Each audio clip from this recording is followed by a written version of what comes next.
আজ আমি আপনাদের মোচার ঘন্ট করে দেখাবো। তার জন্য মোচাটাকে আমি আগে থেকে বেছে নিয়েছি। ১ মিনিটের ভিডিওতে যেহেতু ডিটেইলসে দেখানো সম্ভব নয়, ফুলগুলোকে কুচি, কুচি করে কেটে নিয়ে তারপরে খুব ভালো করে ধুয়ে নুন হলুদ দিয়ে সেদ্ধ করে আমি মোচাটাকে জল ঝরিয়ে নেব।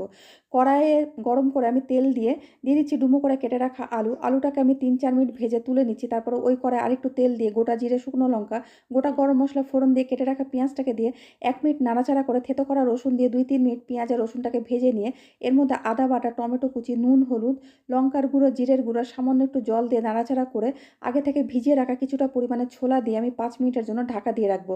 ৫ মিনিট পর মশলাটা কষানো হয়ে গেলে তার মধ্যে ভেজে রাখা আলু আর সেদ্ধ করে রাখা মোচাটাকে দিয়ে আরও ৪-৫ মিনিট আমি কষিয়ে নেব খুব ভালো করে।